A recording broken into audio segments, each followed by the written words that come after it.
रात को 12:30 बजे किसी ने सोनू शर्मा पर जानलेवा हमला किया, वो भी किसी सुनसान सड़क पर नहीं, उसके अपने घर के अंदर, और किसी को खबर तक नहीं। लेकिन आखिर ऐसा क्यों हुआ कि सोनू शर्मा की अपने घर के अंदर ही किसी ने हत्या कर दी और पड़ोसियों को इस बात की भनक तक नहीं लगी? इस आलीशान बिल्डिंग में सिक्योरिटी गार्ड्स और सीसीटीवी कैमरों जैसी अत्याधुनिक सुविधाओं के बावजूद इस हादसे को क्यों नहीं रोका जा सका? कहने को तो मुंबई की आबादी करोड़ों में है, लेकिन फिर भी यहां भीड़ में हर आदमी अकेला है।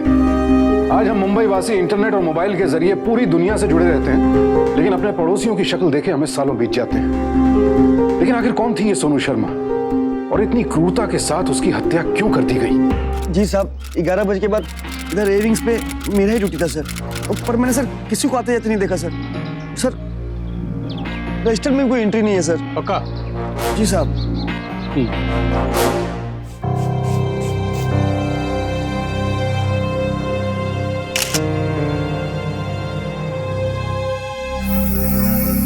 सर ये फ्लैट है जिसमें लड़की रहती थी। ओ सर, लड़की ने अपनी बचाव में इस फ्लैट की डोरबेल बजाई थी, लेकिन यहां पर रहने वालों का कहना है कि उन्होंने तो सुना ही। हो सकता है कि सो गए होंगे। सर वार चाकू से किया गया है। लड़की ने दरवाजा खोलकर भागने की कोशिश भी की हो, लेकिन खूनी उसे वापस घसीटता हुआ यहाँ ले आया। तभी ये फर्श पर और बाहर दरवाजे की नोक पर और सामने वाली फ्लैट की घंटी पर खून के निशान लगे हुए। ये शिंदे, ये 2 अलग अलग जूतों के निशान लग रहे हैं। सही कहा सर आरा ने, ये दोनों अलग अलग जूतों के ही निशान हैं। इनमें से एक जूते के निशान तो इस लड़के के। कौन है लड़का? अनिल नाम बताता है अपना, सोनू के साथ इसी फ्लैट में रहता था। इसका कहना है कि आज सुबह यहाँ पर आया है और इसके ज्यादा ऐसे कुछ नहीं मालूम। पुलिस को इन्फॉर्म भी इसी ने किया था। अंदर आओ। सर ये बेडरूम की हालत देख के तो ऐसा लगता है कि मरने से पहले दोनों में काफी हाथापाई हुई है। और सर ये देखिए, यहाँ पर भी दोनों जूतों के निशान है। खून भी सूख गया है। तकरीबन 4-5 घंटे तो हुए होंगे मर्डर हुए। सर ये मोबाइल मिले फॉरेंसिक वाला को दे दो। ठीक है सर। अच्छा सर, इस फ्लाइट से कोई भी सामान गायब नहीं हुआ है, तो लगता है कातिल का मकसद कुछ और ही था, या फिर हो सकता है कि किसी ने बदला लेने के लिए सब किया। लेकिन आखिर सोनू से बदला कौन लेना चाहेगा? घर का दरवाजा और यहाँ की कोई भी खिड़की टूटी हुई नहीं है। इसका मतलब है सर कि वो कोई ना कोई परिचित आदमी है, जो या तो अपनी मर्जी से आया था या फिर सोनू के वक्त। लाश को पोस्टमार्टम के लिए भिजवा दो। और वो क्या नाम बताया लड़के का? अनिल। हाँ भाई, बैठो बैठो। सर सोनू मेरी गर्लफ्रेंड थी। हम 3 साल से एक साथ थे। पिछले कुछ 10 महीनों से हम एक साथ इस फ्लैट में रह रहे थे। मतलब लिव इन रिलेशनशिप। इसका मतलब तुम दोनों साथ में काम भी करते थे? नहीं सर, सोनू एक एड एजेंसी में कॉपी राइटर थी। मैं कंपनी सीए हूँ, लेकिन फ्रीलांसर। मेरा खुद का एक छोटा सा ऑफिस है। काम में अक्सर रात के 1-2 बज जाते हैं, मगर ईयर एंडिंग की वजह से कल रात कुछ ज्यादा काम था। फिर घर आते आते सुबह के 6:30 बज गए थे। यानी तुम घर अक्सर लेट आते हो, तो तुम्हारे पास घर की एक चाबी होती होगी? जी सर, इस फ्लैट की 2 चाबियां हैं। एक मेरे पास रहती है और एक सोनू के पास होती है। तुम्हारी वाली कहाँ है? तो मेरी चाबी उस बोल में है।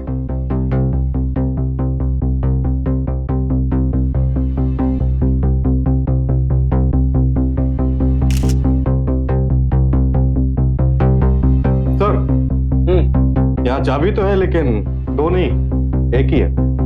दूसरी चाबी? सर जब मैं सुबह घर के अंदर आया तो सोनू की चाबी वहां नहीं थी, जबकि हम दोनों हमेशा अपनी चाबियां उस बोल में डाल दिया करते थे। तावड़े, अपने लोगों से पूछो कि उनको चाबी मिली है क्या? जी साहब। और नहीं मिली है तो मिल को ढूंढो। जी साहब। आज सुबह तुम जब घर पहुंचे तो सबसे पहले तुमने क्या देखा? से घर में सुबह 6:30 बजे जब मैं अंदर आया तो मैंने लाइट ऑन किया, अपना बैग वहां पे रखा, तभी मेरा ध्यान फर्श पे गिरे इस खून के निशान पर गया जो अंदर की तरफ जा रहे थे। और वहां जाके देखा तो सोनू की लाश पड़ी थी सर।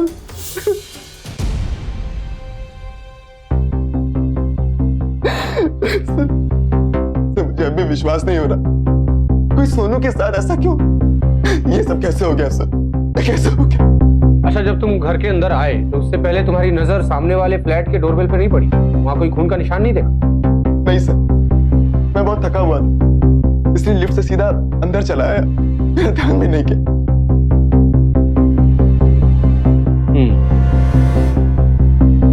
सोनू से तुम्हारी आखिरी बार कब बात हुई थी?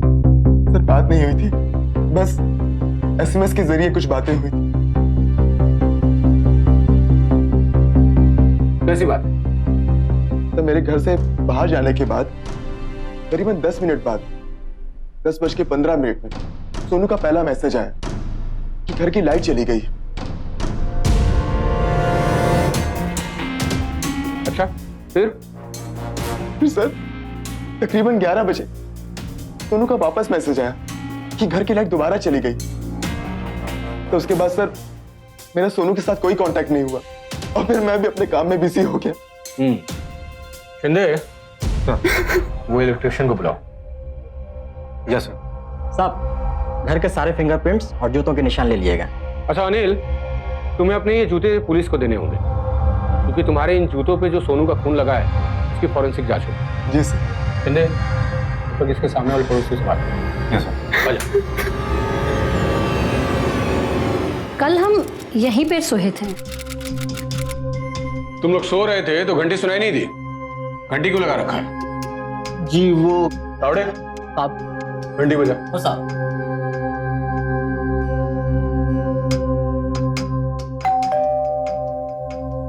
सुनाई तो दे रही है, क्या प्रॉब्लम है? सर क्या है, एसी चालू था इसीलिए हमने बेडरूम का दरवाजा बंद किया था और एसी की वजह से घंटी अंदर तक सुनाई नहीं देती। चलो ठीक है, फिर बेडरूम का दरवाजा बंद कर देते। देखते हैं। बजा। Yes sir. बोल उसको। तू बजा भी रहा है कि नहीं? मैं तो बजा रहा हूँ साहब। बजा। मैं कहा था ना सर, नहीं सुनाई दे रही। हाँ ठीक है, ठीक है। अच्छा, वो दोनों आपके सामने वाले फ्लैट में रहते थे, कब से रह रहे थे मालूम है? वो 1 साल से रह रहे थे। एग्जैक्टली याद नहीं है सर, क्योंकि ज्यादा बातचीत नहीं होती थी। मॉडर्न किस्म के लोग थे दोनों, और आप तो जानते ही हैं आजकल की नई पीढ़ी किसी से घुलना मिलना पसंद नहीं करती। बस यूं ही आते जाते हाय हेलो होती थी। लड़के का नाम अनिल है। अनिल। शिंदे। लेकिन सर, दोनों के बीच में झगड़े बहुत होते थे। कल रात को भी बहुत झगड़ा हुआ दोनों के बीच। आपको कैसे पता कि दोनों के बीच झगड़े होते थे? वो रात को जब हम दोनों डिनर से वापस आ रहे थे ना, तो मैंने देखा कि इतनी प्रॉब्लम है ना मुझसे, तो छोड़ दो मुझे, समझी तुम? अनिल, तुम हमेशा की तरह अपनी जिम्मेदारियों से मुंह नहीं छुपा सकते। अनिल, मेरी बात सुनो। Anil, Anil, listen to me. Wait a sec, Anil. Anil, you can't go like this. Listen to me. I'm saying it. अच्छा, तो आप सीढ़ियों से ऊपर क्यों आ रही थी? लिफ्ट बंद थी क्या? नहीं, वो मैं जानबूझकर सीढ़ियों से आई थी। जानबूझकर? जी, वो क्या है ना कि एक्सरसाइज करने का टाइम नहीं मिलता है, तो खाना खाने के बाद मैं सीढ़ियों से ही आ रही थी। तो आप रोज ऐसा करती हैं कि उसी दिन आपने ऐसा किया? नहीं, हमेशा जाती हूँ मैं। और आपके पतिदेव कहाँ थे? वो तो जी जी जी, मैं कार पार्किंग में था। तो आप भी फिर सीढ़ियों से ऊपर आए हो? नहीं, मैं लिफ्ट से आया। ठीक है, अगर जरूरत पड़ेगी तो थाने बुलाएंगे। जी साहब, लड़की का फादर आ चुका है। चलो चलो।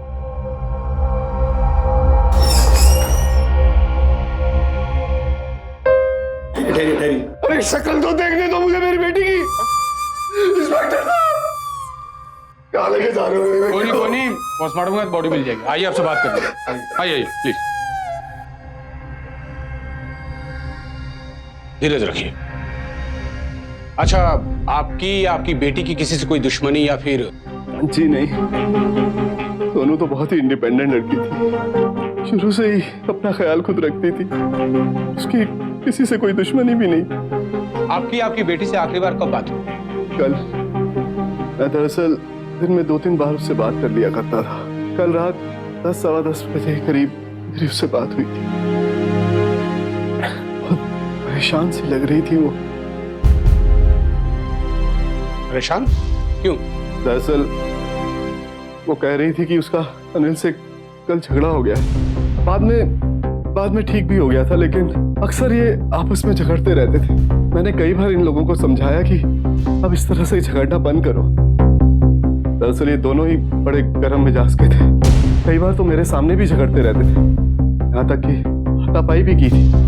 दरअसल मैं तो इन दोनों के लिव इन रिलेशनशिप से ही बिल्कुल खिलाफ था, लेकिन सोनू थी कि अपनी जिद पे अड़ी थी। और क्या कहा सोनू ने? बस कल जब मेरी उससे बात हो रही थी तो वो अचानक बोली उसके घर की लाइट चली गई है। उसने कहा वो मुझसे बाद में बात करेगी, लेकिन बाद में उसका कोई फोन भी नहीं आया और सुबह अनिल का फोन आया और मैं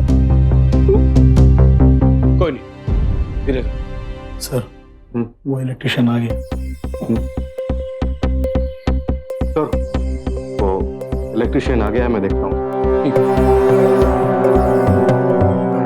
तो इलेक्ट्रिशियन है, तेरे से पूछ रहा हूँ, नाम क्या है तेरा? साहब किशोर पवार साहब। इस बिल्डिंग का काम कब से कर रहा है? साहब यही हुई 2 साल से साहब। बाजू में मेरा छोटा सा दुकान है साहब, आसपास की सारी बिल्डिंगों का काम मैं ही देखता हूँ साहब। रात को इस फ्लैट में आया था? जी साहब 2 बार। 2 बार? क्यों? साहब वो इस फ्लैट का लाइन बार बार ट्रिप कर रहा था साहब। मैं एक बार ठीक करके गया, जब वापस गया तो मुझे पता चला कि ठीक नहीं हुआ है। मैं दोबारा आया साहब और लाइन को डायरेक्ट करके चला गया था साहब। मैडम को बोल के गया था कि मैं सुबह आके देखता हूँ। फिर साहब जब आया तो ये सब। तेरे जूते का नंबर कितना है? जूता? जूता नहीं साहब, चप्पल 7 नंबर का। पुलिस को बिना बताए शहर के बाहर मत जाना। इसकी एक फोटो, जूते का नंबर और फिंगरप्रिंट्स ले लो। जी सर। ठीक है जी चल।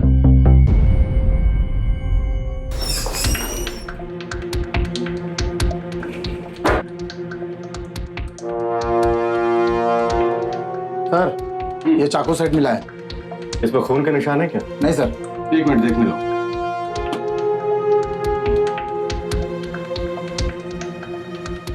ले, हो सकता है कि कातिल ने इन्हीं चाकू में से किसी से खून किया हो और फिर खून पोंछ के इसमें रख दिया हो तो सकता है। इन सबको फॉरेंसिक लैब भेजो। Yes sir. आवड़े चाबी मिल गई, आपको बोलो।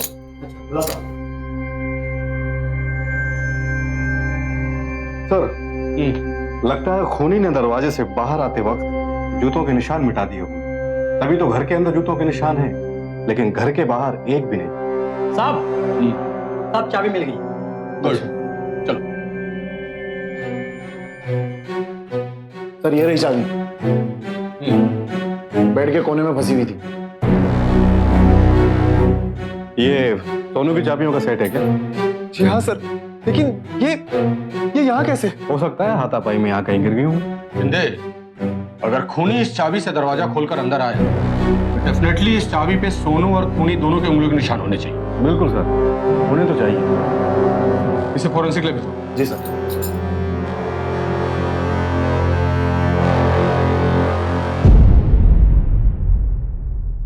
इस बिल्डिंग में जो सीसीटीवी कैमरा लगा है उसकी सारी रिकॉर्डिंग इसी में होती है। कल के पूरे दिन की रिकॉर्डिंग भी इसी में होगी। अभी देख सकते हैं? जी हाँ।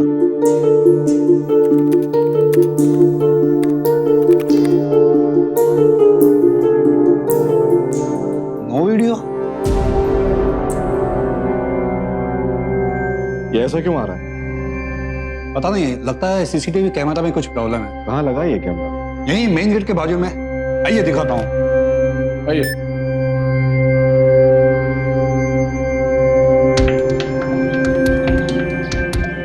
यहाँ लगाओ,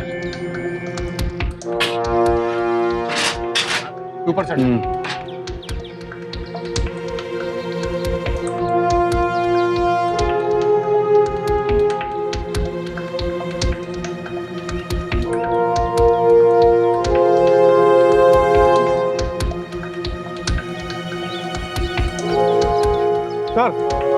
कैमरे का तो तार निकला हुआ है। इसका मतलब शिंदे वो कोई बाहर का आदमी नहीं था। वो जो कोई भी था उसको इस बिल्डिंग और कैमरास के बारे में सब कुछ पता था। लेकिन ये कौन हो सकता है? जो कोई भी हो पता तो लग ही जाए। Well thank you. अगर जरूरत पड़ी तो थाने बुलाएंगे। Any time sir. शिंदे चल।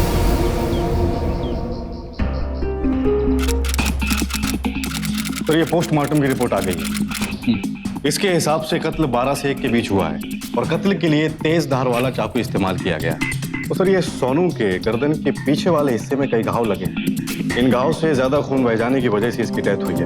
और जो सोनू की किचन से हमें चाकू मिले थे वो इसके घाव से मैच नहीं करते। दिखाओ जरा।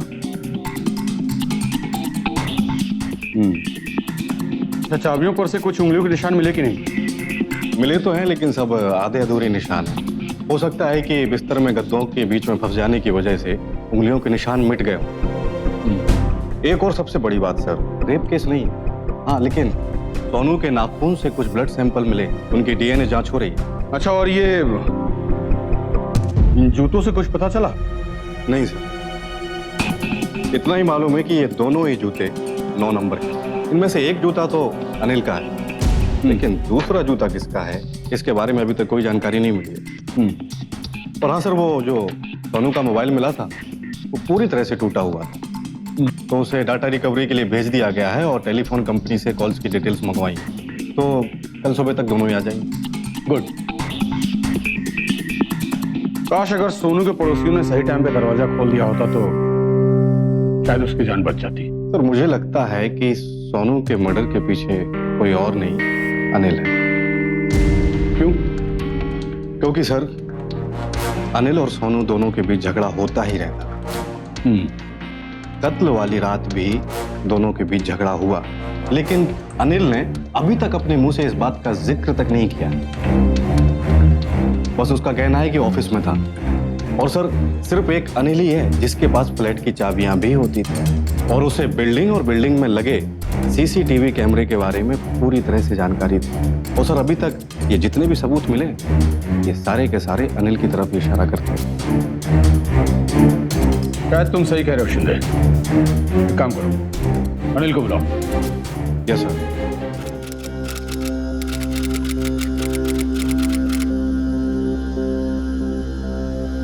बैठो बैठो। अच्छा अनिल, तुम्हारे और सोनू के बीच के रिलेशन कैसे थे? सर बहुत अच्छे रिलेशन थे, एक दूसरे को अच्छी तरह समझते थे, एक दूसरे से बहुत प्यार करते थे। इतना ही समझते थे तो झगड़ा क्यों करते थे? क्यों? सर झगड़े किस कपल के बीच में नहीं होते। हाँ होते हैं, नॉर्मल झगड़े तो हर घर में होते हैं, लेकिन तुम दोनों के झगड़े मारपीट तक चले जाते थे अक्सर। क्यों? एक्चुअली सर हम दोनों का गुस्सा काफी तेज था, लेकिन मारपीट सिर्फ मैं ही नहीं किया करता था, वो भी उतना ही किया करती थी। लेकिन उसके बावजूद भी हमें एक दूसरे की बहुत आदत थी सर। कल रात को भी तुम दोनों के बीच झगड़ा हुआ था, मारपीट तक नौबत आ गई थी। नहीं सर, झगड़ा नहीं हुआ था, बस थोड़ी सी बहस हुई थी। एक्चुअली सर मैं लाइट का बिल जमा करना भूल गया था। भूल गए? इतने दिन से तुम्हें याद दिला रही हूँ, इतना छोटा सा काम भूल गए ने तो। अरे कहा ना यार, भूल गया, टाइम नहीं है मेरे पास। और वैसे भी ऑफिस में ऑडिट का काम चल रहा है, एक बार तुम बिल जमा करने चली जाओगी तो कुछ बिगड़ नहीं जाएगा। क्यों? हम दोनों के काम मैं अकेले क्यों करूँ? घर में राशन खत्म हो जाता है तो मैं तुम्हें ये कहती हूँ खाना नहीं मिलेगा। क्या बकवास कर रही हो? सिर्फ लड़ाई करनी है तुम्हें? लड़ाई मैं नहीं कर रही हूँ, लड़ाई तुम कर रहे हो, और छोटी छोटी बातों से तुम मुझे उकसाते हो ताकि मैं और बोलूं और लड़ूं। इतनी तकलीफ है तुम्हें मुझसे तो छोड़ क्यों नहीं देती मुझे? अनिल तुम हमेशा की तरह अपनी जिम्मेदारियों से मुंह नहीं छुपा सकते। सर उस रात मैं बहुत परेशान था, इसलिए मैं कल ऑफिस में ही रुक गया था। सोनू का एसएमएस आया कि घर की लाइट चली गई, तो मैंने जवाब में कह दिया कि इलेक्ट्रिशियन को बुलवा के चेक करवा लो। अच्छा अनिल, सोनू कैसी लड़की थी? मेरा मतलब कैसा नेचर था उसका? किसी से कोई दुश्मनी, पैसे वगैरह को लेकर? नहीं सर, उसने कभी ऐसा कुछ बताया तो नहीं। सर बयान कंप्लीट है। तो अनिल साइन करो।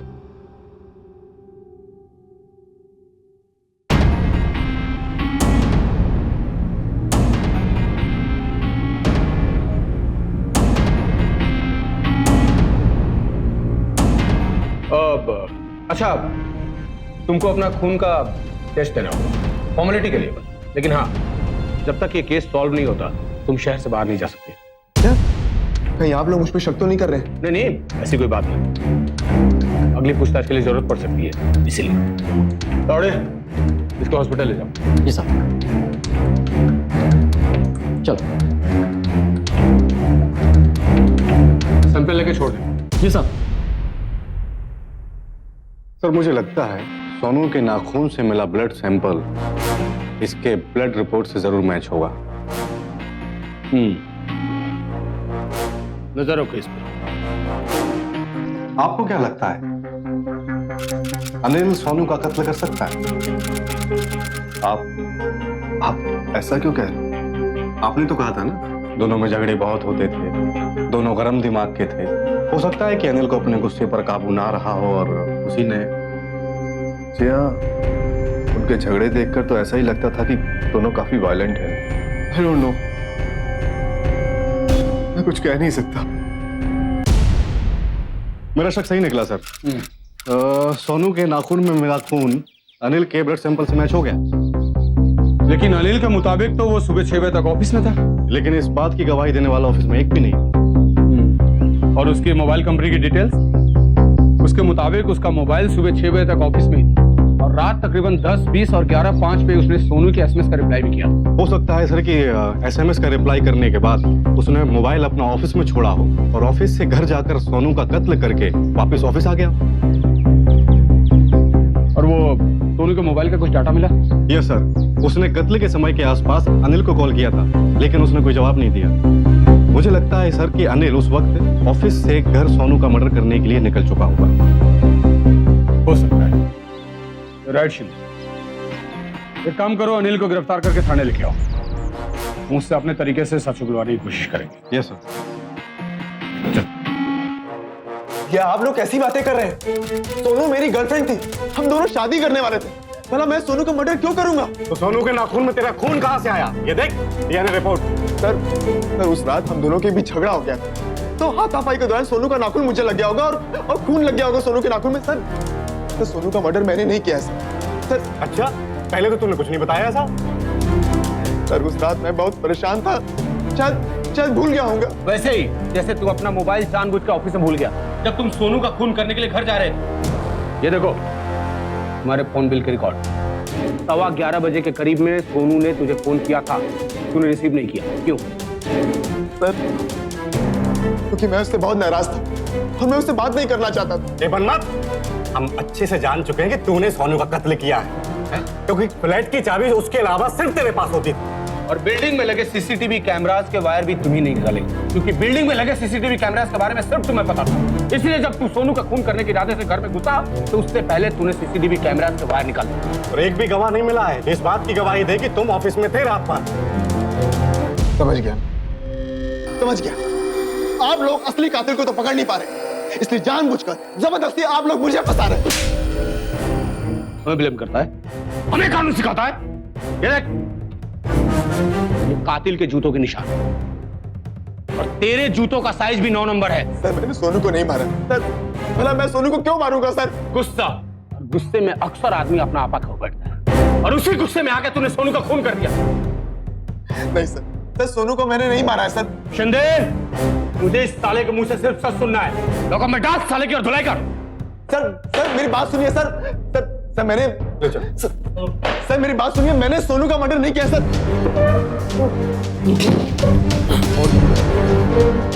सच बोल। बस सच कर, मैंने सोनू को नहीं मारा इंस्पेक्टर। इतनी मार खा के तो बड़े बड़े मुजरिम अपना मुंह खोल देते, लेकिन ये साला अपना जुर्म कबूल करने को तैयार ही नहीं होता। इसे तो ये कोर्ट पर छूट जाएगा, क्योंकि ना तो हमारे पास कत्ल का हथियार और ना ही वो जूते।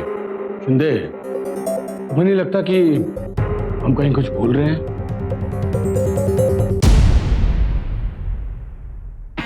सीधे सीधे बोल, लाइट बार बार क्यों जा रही है? वही तो मुझे भी नहीं पता चला, इसीलिए मैंने कनेक्शन डायरेक्ट कर दिया साहब। देख, मुझे मालूम है कि तूने ये सब किसके कहने पे किया। नाम बता उसका। साहब वो तो मैंने नाइट ड्यूटी वाले वॉचमैन के कहने पे किया साहब, और वो 2 बार मेरे साथ ऊपर भी गया था साहब। बुलाओ उसको। वॉचमैन। रात को जो वॉचमैन ड्यूटी करता है फटाफट उसको बुला। जी सर, अभी बुला के लाए। अभी 2 मिनट में मालूम चलेगा कि तू क्या करने गया था।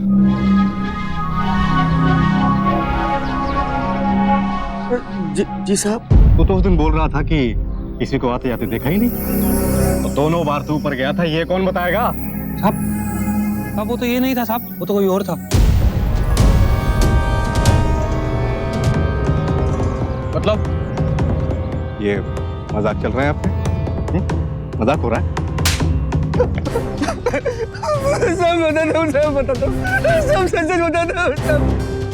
वो बीविंग्स का वॉचमैन है ना सब, बब्बन। सर उसने अपनी ड्यूटी में से चेंज कर दिया साहब। उसने अपना बच्चा दारू मुझे दे दिया साहब। और सर वो इधर मेरी जगह आ गया और मैं उसकी जगह मैंने कुछ और नहीं किया सर। भाई बाप सेक्रेटरी का मत बोला, नौकरी चलेगा सर। सच बोल रहा है? वहाँ का था सर। भाई बाप बब्बन कहाँ है? तो उसी दिन से खाए मैं सर। उसका कमरा कहाँ है? दिखा। सब इधर चल। सब मत बोला सर। जी सर, सब बोला जी सब यही रूम उसका।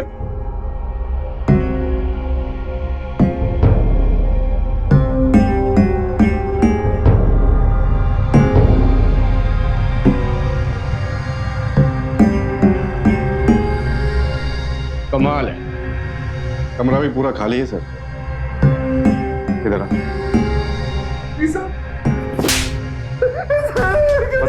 मुझे कुछ नहीं पता, कुछ ये बता कहाँ है? सच बताना, मुझे कुछ नहीं पता सर। सच बता बब्बन कहाँ है? सब भाग तुम यही पे ना सब। मुझे और बता वरना। सब का क्या बोलना सब नहीं पता मुझे सर।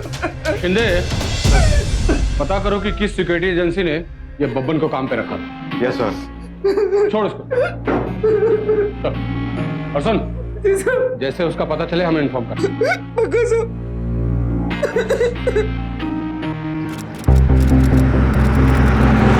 अनिल ने बब्बन को पैसे देके या तो कहीं बाहर भगा दिया है या फिर उसका कत्ल करके उसकी लाश को कहीं ठिकाने लगा दिया है। अब अनिल को अगर पकड़ना है तो बब्बन का मिलना बहुत जरूरी है। शिंदे, या फिर यह भी हो सकता है कि खून बब्बन ने ही किया हो और अनिल सच बोल रहा हो सकता है। लेकिन बब्बन ने आखिर नाइट ड्यूटी चेंज क्यों की? क्या लगता है?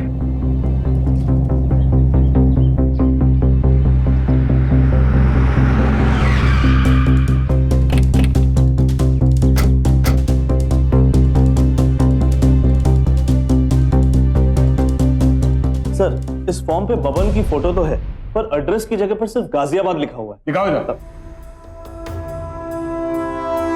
तो तुम लोग बिना किसी की ठीक से जांच पड़ताल किए उसको नौकरी में रख लेते हो? नहीं सर, ऐसी कोई बात नहीं है। तुम्हारी एजेंसी का लाइसेंस कैंसिल करवा दूंगा मैं, समझे? तुम्हारी एजेंसी का मालिक कहाँ है? सर इस वक्त ऑफिस में नहीं है, किसी काम से बाहर गए हुए हैं। उसको बोलो थाने में पेश होना, वरना अच्छा नहीं होगा। सर ये रूपेश ने जो बब्बन का नंबर दिया था उस पर बेल तो जा रही है लेकिन कोई रिसीव नहीं कर रहा है। अगर बेल जा रही है शिंदे तो डेफिनेटली मैं लोकेशन तो मिल ही जाए। बिल्कुल सर। पूरे महाराष्ट्र में तकरीबन 15,000 ऐसी सिक्योरिटी एजेंसीज हैं जो बिना किसी वाजिब लाइसेंस के काम कर रही हैं और इनमें से ज्यादातर मुंबई में हैं। सिर्फ कुछ चुनिंदा एजेंसीज ऐसी हैं जिनके पास सभी लाइसेंसेज हैं, जो सारे मापदंडों पर खरी उतरती हैं और अपने गार्ड्स को जरूरी ट्रेनिंग भी मुहैया कराती हैं। सरकारी नियमों के अनुसार एक सिक्योरिटी एजेंसी को PSARA के तहत 16 अलग अलग लाइसेंसेस लेने पड़ते हैं और इसके अलावा ट्रेनिंग के लिए एक अलग लाइसेंस होता है। लेकिन अक्सर जायज लाइसेंस रखने वाली एजेंसीज भी अपने फायदे के लिए बिना जांच पड़ताल किए अनजान लोगों को सिक्योरिटी गार्ड की नौकरी पर लगा देती है। और चूंकि एजेंसी के पास ना इनका सही नाम पता होता है ना ही कोई और जानकारी, इसलिए पुलिस के लिए इन्हें ढूंढना बेहद मुश्किल हो जाता है। सोनू के केस में भी अपना शक सही साबित करने के लिए पुलिस को बब्बन को ढूंढ निकालना बेहद जरूरी हो गया था, लेकिन सिक्योरिटी एजेंसी उनके किसी काम नहीं आई। आखिरकार पुलिस ने मोबाइल कंपनी की मदद से बब्बन की अंदाजन लोकेशन पता की। क्या हुआ मनु बड़ा? ये गाजियाबाद में ये लोहा मंडी, ये है उस नंबर की लोकेशन।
अनिल ने तुझे कितने पैसे दिए थे बोल।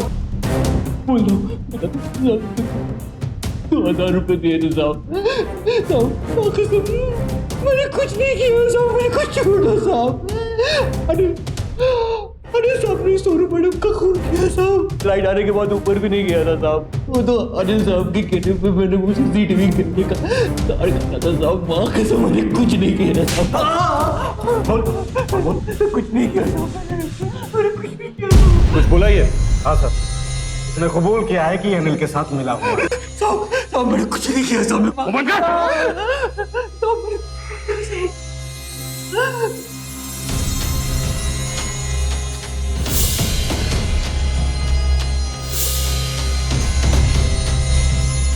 ताड़े, जूतों के निशान का ब्लूप्रिंट लेके आ। जी साहब। तू इसके जूते को। साहब मैंने कुछ नहीं किया साहब। साहब मुझे छोड़ दो साहब।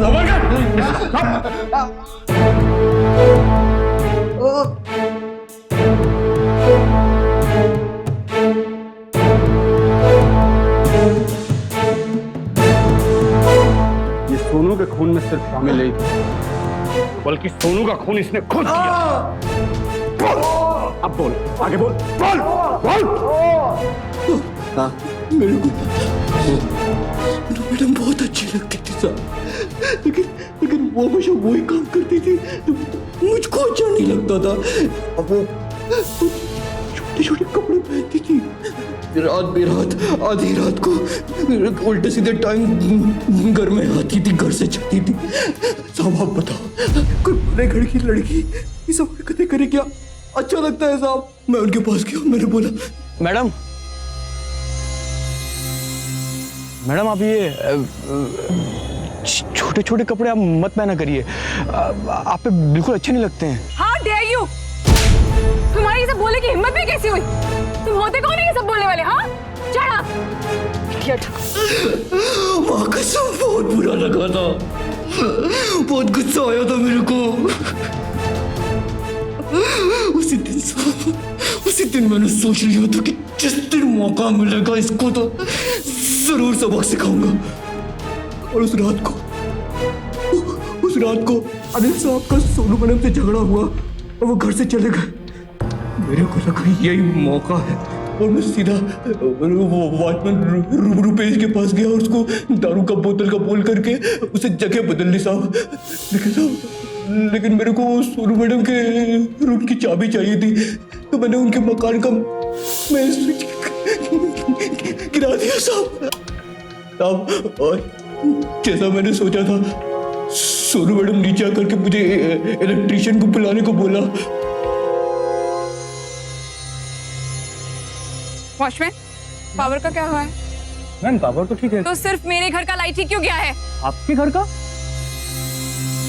अरे हाँ मैडम, बाकी सबका तो लाइट है, आपके यहाँ का लाइट नहीं है। जाओ जाकर इलेक्ट्रिशियन को बुला कर लाओ। अच्छा, आप ऊपर जाकर के बैठो, मैं इलेक्ट्रिशियन को लेकर ऊपर ही आता हूँ मैडम। हाँ जाओ, जल्दी जाओ।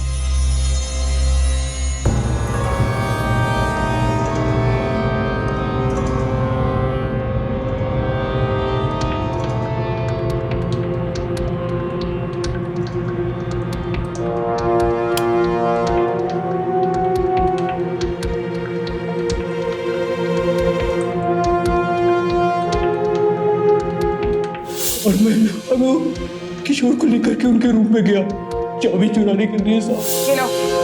मैडम वो नीचे से ट्रिप हो रहा था, मैंने ठीक कर दिया। लेकिन अभी फिर से तो नहीं जाएगी ना? नहीं, अब कोई प्रॉब्लम नहीं। पक्का? पक्का मैडम, अब कोई प्रॉब्लम नहीं होती। ठीक है, जाओ जाओ। मैडम एक गिलास पानी मिलेगा? अच्छा ठीक है।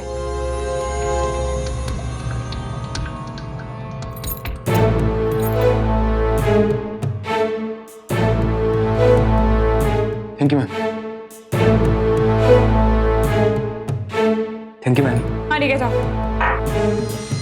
मैंने उनके कमरे की चाबियां चुरा ली साहब। फिर और उसके बाद और मैं सीधा अपने कमरे में गया साहब।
मैं तो बस उनके साथ एक रात गुजारना चाहता था।